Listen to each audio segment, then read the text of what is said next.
This episode of Bulletproof Cash Flow is brought to you by Realty Dynamics. Learn how people like you can build substantial passive income while creating wealth for the long term through real estate investing. Visit rdyne.com. That's RDYNE.com. So I think the biggest thing is to remove cash as much as possible and then not necessarily to redeploy it, which is, I think, the mistake everyone makes. They see cash and they think that they have to do something with it. I was just reading the other day, Warren Buffett's, Berkshire's information just came out. They are sitting on over $150 billion in cash, the largest amount ever, and they're just sitting and waiting. Warren Buffett's waiting for the perfect pitch because he knows when the opportunity comes, he will swing and he will swoop in with his $150 billion and do some wild things. Working because you want to, not because you have to, is financial freedom. And we want to help you create that. Welcome to the Bulletproof Cash Flow Show. We're going to teach you how to achieve lifetime financial freedom through real estate investment. Your host is a multifamily syndicator and property developer. He's done deals reaching into the hundreds of millions of dollars. You'll hear from experts in all aspects of real estate investment, finance, development, and management. Everything you need is right here. This is the Bulletproof Cash Flow Show. And this is your host, Augustino Pintus. Hey folks, ever wonder how you found this podcast? Was it LinkedIn, Instagram, a tweet? Well, here's the deal. I don't do ads. I don't do sponsorships. All I ask is that you pay it forward. If someone shared or recommended this podcast to you, do the same. A review, a mention, anything helps. Thanks so much. Hey everyone, it's Augustino. If you want to achieve your long-term success and freedom as a real estate investor, you need to make profitability a priority. Having systems in place to pay yourself first while covering expenses is absolutely key to that formula. Well, our next guest knows all about this.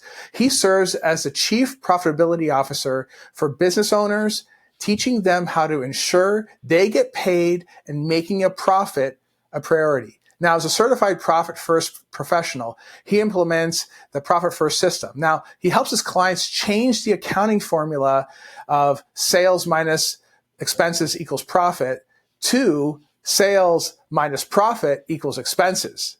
This ensures that profits for you as the investor always comes first. Okay. So with all that, I'd like to welcome Rocky Lalvani to the show. Rocky, buddy, thanks for coming on, man. Thank you so much for having me on today, Agostino. Looking forward to it. You bet. Now, guys, if you like what Rocky has to say, you can reach him via his website at profitcomesfirst.com. Okay, Rocky, go ahead and tell the listeners about your journey. So we're going to keep this short, right? My background is financial. Like I've always, from the time I was a kid, I wanted to be a millionaire. And we didn't grow up with a ton of money, so we had to learn how to do things ourselves, which means I know how to lift a hammer, right? I've done roofs, I've done tile, I've done plumbing, I've done all the work. I was a real estate agent actually when I was in college. That's when I sold my first house. But I also bring the financial side to it in putting them together. So I've got experience in real estate. I've got experience with the numbers, and what I find is most people in real estate, I'm going to call them go-bros. They're all, banging their chest, thinking they're all big, and most of them are making a financial mess of what they're doing. And that's why so many of them blow up, unfortunately. Our goal is to help you have a successful real estate practice and to continue to build your wealth over time. So that's a big part of what we do now, is to help people, business owners and real estate people too.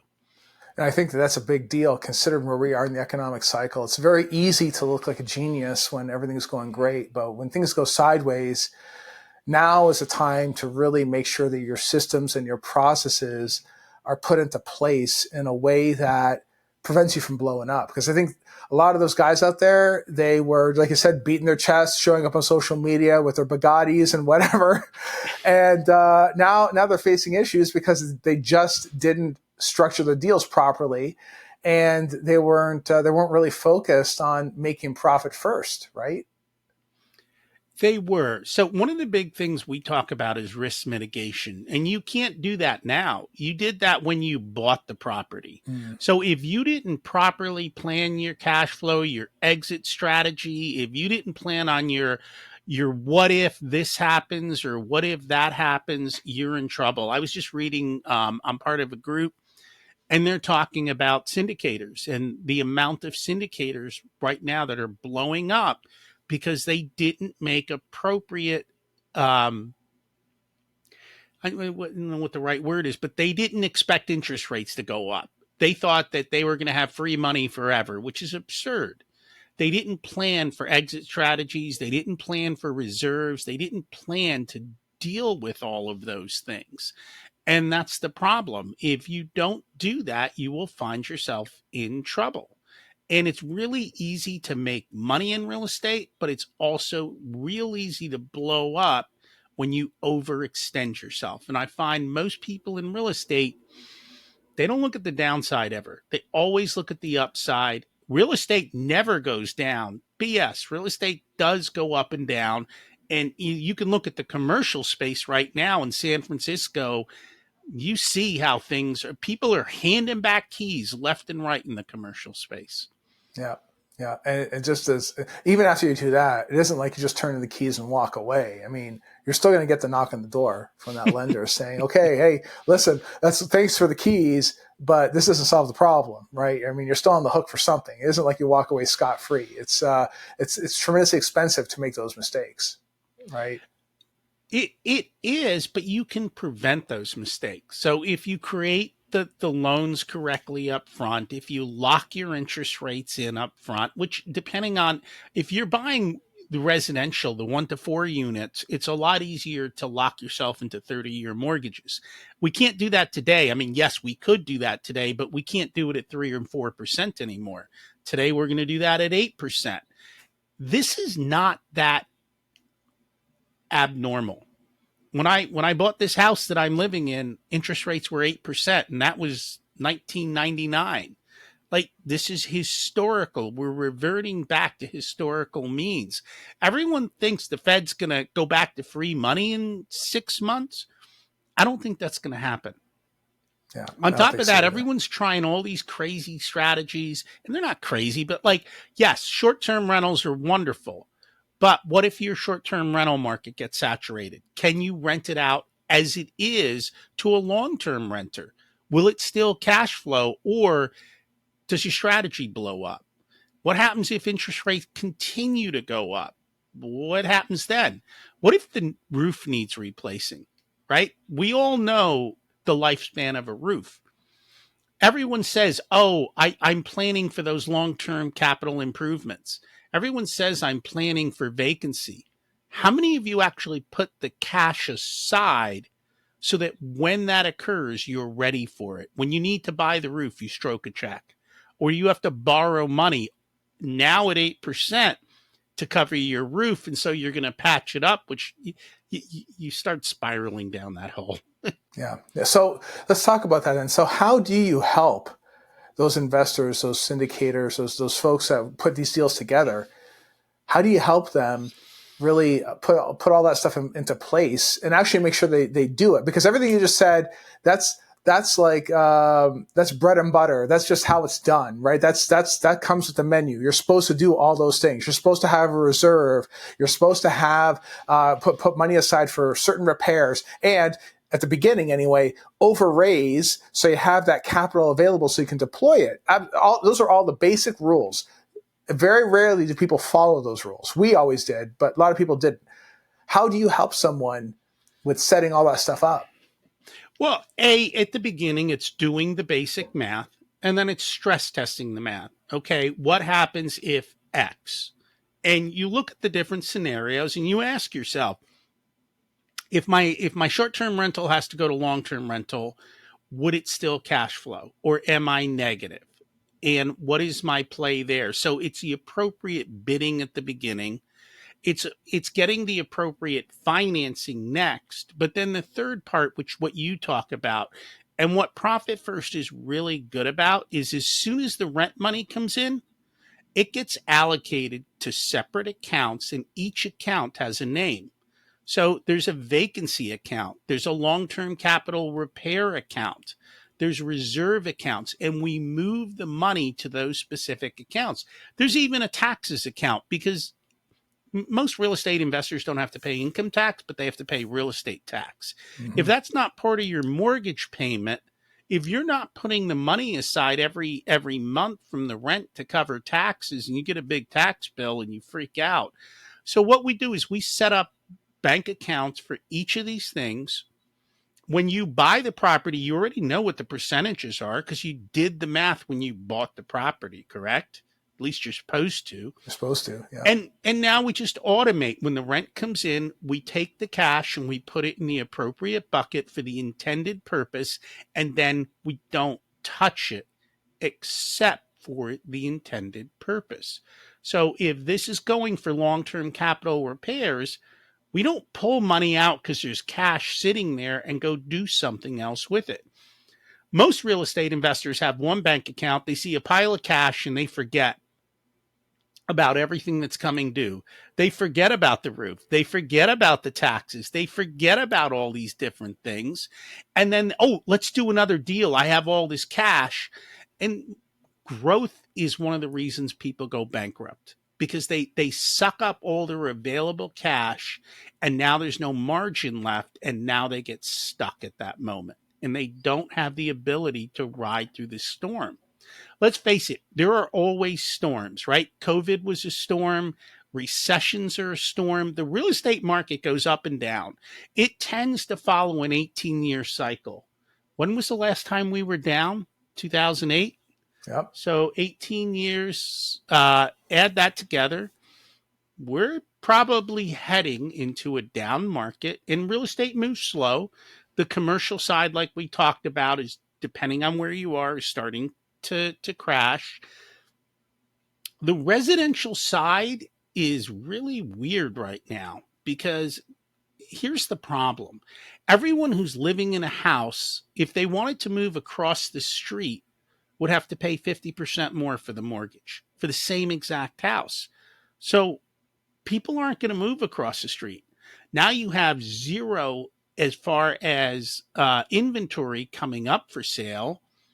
The builders all freaked out about a year ago. They've slowed down their building, so they're not building as much as they used to. And it's harder for them because, again, people can't afford the mortgage. The only way that gets fixed is one of two levers has to change. Either interest rates have to come down dramatically or prices have to come down dramatically. Right. I don't have a crystal ball, but I don't know that we're going to see the interest rates we saw in the past anytime soon. Everyone thinks the Fed is going to blink. The Fed cannot blink in the face of inflation, because if they blink, inflation blows up. It is 100 times worse than what you're facing. And I don't think people don't remember inflation. Right? You go back to the early 80s, interest rates for CDs were 18%. I could just go put money in the bank and get 18%. Yeah. Why would I do anything else? I wouldn't. Yeah. And we have had one hell of a backwind for the past 40 years. And so I think people just aren't ready for that. And it's only, I would say, in the last year that more and more people are going, oh, the winds have changed. We need to change the way we do things. Now, real estate, there's always a way to make money. This is not doom and gloom. It's figure out how to make money in ever-changing markets, protect your downside risks, and have alternative plans so that you can pivot through it. Because that's all it takes, you know? Yeah. If you have the cash, you'll weather the storm.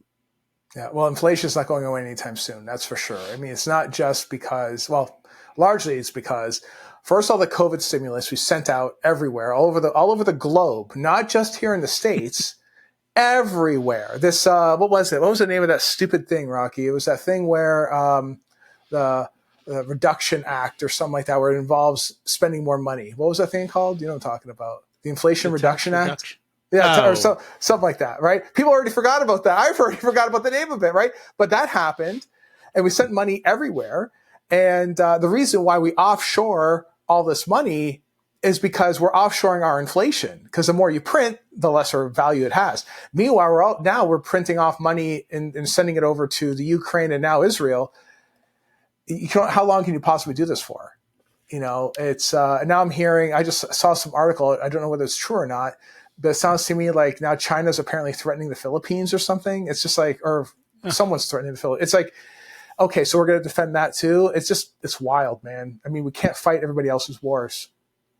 And inflation is going to go up. It's going to happen. Like, there's no way it can continue like this, right? Just we no way. Can't. So, I mean, let's think about this, though, just from the bigger picture.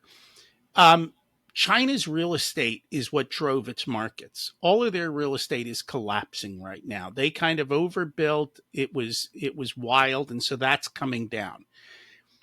If trade relationships between the United States and China go south, okay, and people don't want Chinese stuff, what is that going to do to inflation?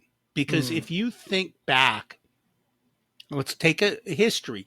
Do you know how much trade we did with China back in the 70s? Oh, it was very small. I don't know the number, but I know it was small. Like literally zero. Yeah. Right? Yeah. Today, they are one of our biggest trading partners. All our crap comes from China. Yeah. If we can't get stuff from China, everything doubles in price or triples or quadruples, right? And so that is going to send major waves throughout everything. And I don't know what the outcome of that is. I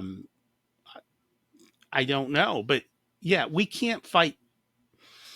I don't know that any of us want to fight a world war, which means other people are going to be able to take over things, or things are going to happen. And yeah. But I think the thing is, though, is to understand those dynamics, understand that aside from China being our largest trading partner today, they're the holder of the majority of our U.S. dollars in terms of debt. We owe them so much money. We cannot fail as much as they can't either. Right, we're joined to the hip, so to speak, with these guys. So, with all understanding all these things, I'm not turning this into a doom and gloom type of scenario here. No, but what I am saying though is that the likelihood of seeing a lower rate one day is ridiculous, right? That's the point. Is that that's not going to happen. So, really setting yourself up with the right team to make sure you're getting into the right deal. With a great understanding of how economics works, not only at the macro level, but also the micro level too, is tremendously important. You have to know how these sorts of things are put together. Like, I'm a big fan of money. I happen to like money quite a lot. So I know these types of things, right? I take the time to study it and learn it, right? So I think that especially for people that have never experienced this before, aren't familiar with it, you want to have someone on your team that is, and help you set up the systems and the processes so you can set yourself up for success. So what sort of tips do you have in terms of setting up systems to pay yourself first as maybe the person putting the deal together, or as an investor? What sort of things would you have for them? If you're loving the show, let's connect. Find me on Facebook, Insta, YouTube, and all the cool social media platforms. I love hearing your feedback, and it helps us keep delivering top-notch content to amazing investors like you. Thanks so much for being awesome, and let's jump back into the action. So I think the biggest thing is to remove cash as much as possible, and then not necessarily to redeploy it, which is, I think, the mistake everyone makes. They see cash and they think that they have to do something with it. I was just reading the other day, Warren Buffett's, Berkshire's information just came out. They are sitting on over $150 billion in cash, the largest amount ever, and they're just sitting and waiting. Warren Buffett's waiting for the perfect pitch, because he knows when the opportunity comes, he will swing and he will swoop in with his $150 billion and do some wild things. you've got to control your emotions of learning to sit with cash, which is the hardest thing for people to do. Now, in the past, when you had cash, you weren't making any money.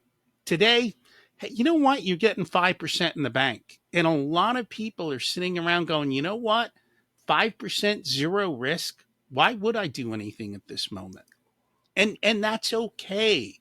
Yeah. It's okay to be able to do that and just to wait. In the meantime, though, with real estate, one of the good things is if inflation comes, your rents go up. So it's maintaining and watching that. But at the end of the day, right now, tenants are strapped, right? Not only did their rent go up, their gas went up, their food went up. And even though they got a pay raise, all of those other things are kind of overweighing them.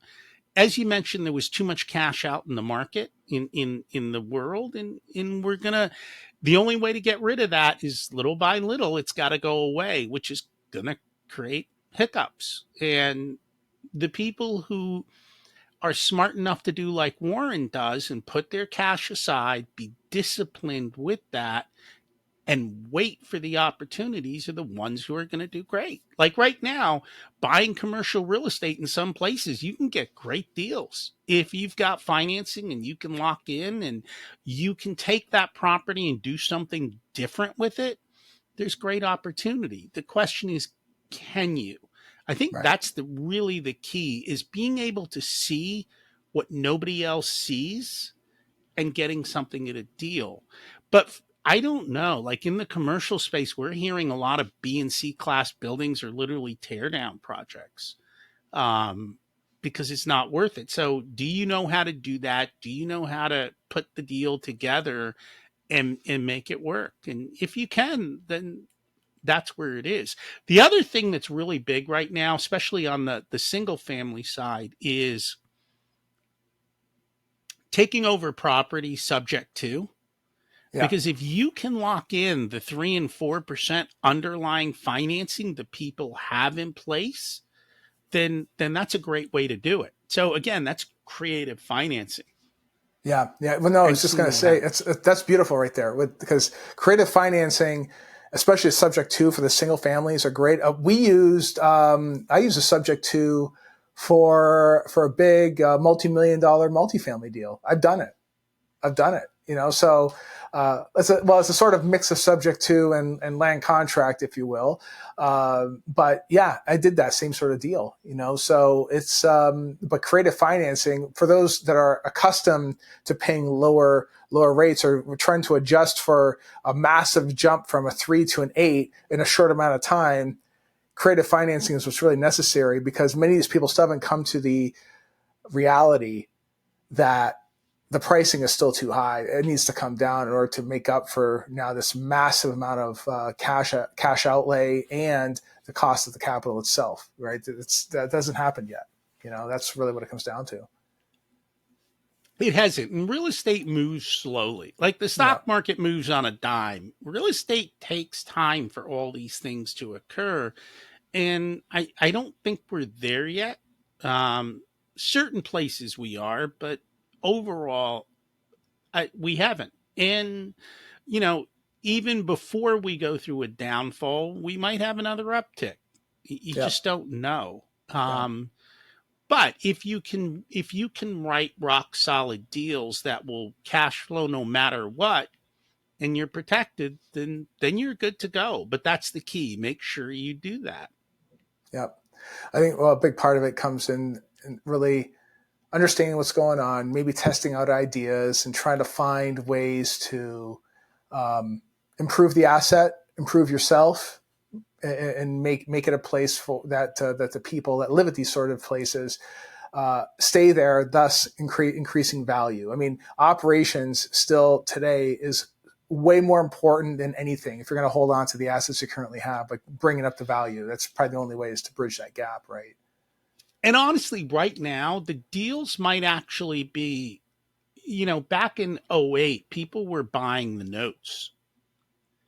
Right now, it might be a time to buy non-performing notes. I mean, you're going to have to go through an eviction process. You're going to have to do different things. But here's the thing, the banks don't want this stuff on their books. They'll sell them at a discount to get rid of it because they don't want to deal with it either. And they don't want to look bad in the press that they're throwing people out, grandma out of the house, so to speak. Right. So it's understanding that the playbook keeps changing, and you can't keep playing from the old playbook. You've got to pivot and follow what happens. I mean, if you sail a boat, you can't control the wind, but you can control how you react to the wind. And I think that's kind of a shift in the way people think. We've had a lot of wind at our back that made it easy for anyone to be successful in real estate. I think with the shifts in wind, you're going to find out, as Warren says, who's swimming naked, right? And there's a lot of them. They're coming out of the woodwork left and right. Yes. You're seeing deals blow up left. And even in a lot of this, like everyone became a syndicator. They all thought it was so easy. And now we're seeing a lot of those deals blow up from the people who weren't so good at it. Yes. Yeah. No, hey, listen, you're 100% right. We have a coaching program of our own that teaches people how to get into those bigger syndicated deals. And so many of my students, they'll talk to other people before they find us. And I tell them straight up, this is not an easy business. It's simple in terms of understanding it, but it's not easy by any stretch. So it isn't like you're going to buy one deal. They're going to be moving to Miami tomorrow and with buying a Ferrari and living on the beach. That's not happening. That's not true, right? However, with a lot of hard work, yes, you can get there eventually, but not in one day, not in one deal, especially today. So yes, it's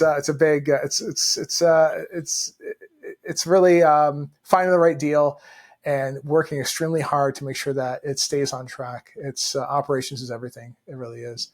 So Rocky, tell me a little bit about the customers that you work with within your business.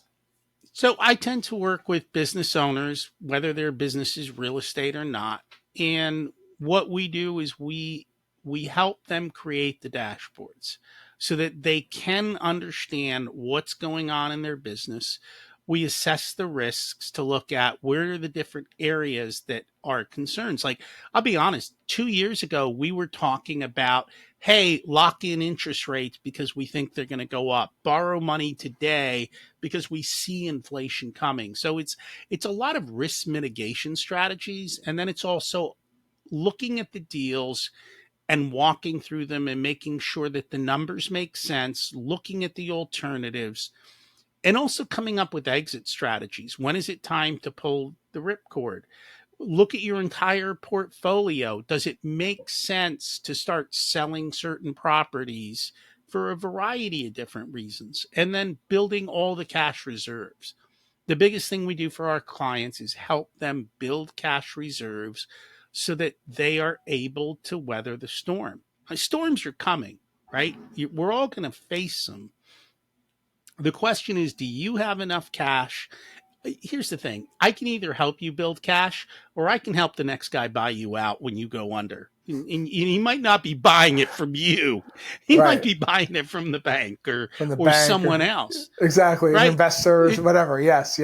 Whoever it is, right? That's the reality of the situation. And here's the thing. I didn't realize this. I'm a numbers guy. I'm a spreadsheets guy. I have fun doing that. I didn't realize how many people looking at the numbers was like a root canal for them. So if you don't have somebody on your team doing that, you've got a problem because it's going to come back and burn you one day. It's just the reality of it. If you're here to make money, then you better understand money and you better understand how it works and how it's going to work for your deals. And then it'll all work out. But you got to do that. And I've had real estate go bad on me, but we had cash, so we were able to get through the storm. And at the end of the day, we made money. But had I not had cash, we would have lost money. We would have gone under. And that happens. We're humans. So it's figuring out how we behave correctly. Yeah. Hey, listen, it's having someone on your team that really knows the numbers is a big thing. And there's a lot of guys out there that love putting together deals and looking at the properties and walking the properties and doing the videos and showing off their fancy cars and their homes and all that. That's all great. But at the end of the day, real estate's a numbers business. It really is. And if you don't have the aptitude, or even if you do, it's always good to have someone else look over your numbers and make sure, quality check it to make sure you didn't miss anything, because even the best guys in this business have mentors. Everybody has a mentor. Everybody else has someone else that they lean on that's an absolute pro at doing this kind of stuff. And now more than ever, you better have someone that does it. It's extremely important, right? Because capital is hard to come by. But we got to love these guys. You know why you have to love those guys? Why? Because when they blow up, we get deals. Right. There we go. Well, good. All that stuff comes on sale. Yeah, that's the unfortunate part. Yeah, but it's true, man. I mean, that's the nature of the beast, right? It's like you got to understand it. No, you can't get mad at it. It's just how it is, It's just how it is. So, Rocky, listen, we talked a lot of stuff here today. What sort of bulletproof advice would you have for someone that's listening? Maybe they're not sure about bringing on someone like you to come in and help them with understanding where their numbers are, where the profitability needs to be, how they should define success, for instance. What sort of bulletproof advice would you have for that individual? I'm always looking for ways to find that passive bulletproof cash flow in my portfolio. Now check out one of my favorite asset classes, net lease. Download my latest book at guide2netlease.com. So if you look at one of the richest people in the world who we've talked about, Warren Buffett, right? He's sitting on cash. Build your cash reserves. Little by little, just start squirreling away cash, hide it from yourself, and put it away. And money solves a lot of problems. And if you've got cash, you can solve a lot of problems because you're all smart people. But if you don't have cash, you run out of options. And life gets a little bit more interesting, shall we say. So yes. Definitely build up your cash reserves and do that. Can I ask them to do a favor, by the way? Sure. Hey, if you guys like this show and you got value, would you hit the like button on there? There's somewhere where you can say, this was great, I liked it. You can leave a comment. You know what else you can do? You can share it with somebody. You got somebody in your ear telling you to do all these crazy things. Go, no, you got to listen to this guy and why you're nuts and share the show with them as well. Yeah, that's awesome. That's awesome. And of course, check out Rocky's website too, right? So, which if you do want to reach out to him, which I highly suggest, especially nowadays, because of where we are in the economic cycle, profitcomesfirst.com. Check it out. Go there and maybe reach out. I think, don't you have some material on there too? Some downloads and stuff, right? We have a podcast, Profit Answer Man. So we talk about all of these things. That's all we talk about. How to be more profitable, how to have more cash flow. Yeah. That's extremely important right now. Extremely important. Operations is everything. And making sure that you're increasing the top line so you can blow up the bottom line in a good way, of course, is extremely important. So good. So reach out to Rocky about that. So thanks for tuning in, guys. Like I said, profitcomesfirst.com. Check it out. Don't just work hard, guys. You got to work smart. Put systems in place to maximize your profits, pay yourself first, and achieve true success on your own terms. All right. So thanks for tuning in, and I'll see you next episode. Take care. You've been listening to the Bulletproof Cash Flow Show. We hope you've enjoyed the show. We know we had fun. Make sure to visit our Apple Podcast page and leave us a 5-star review. We hope you've gotten some useful and practical information from the show. For real estate coaching, events, and resources, hit up bulletproofcashflow.com. Till next time.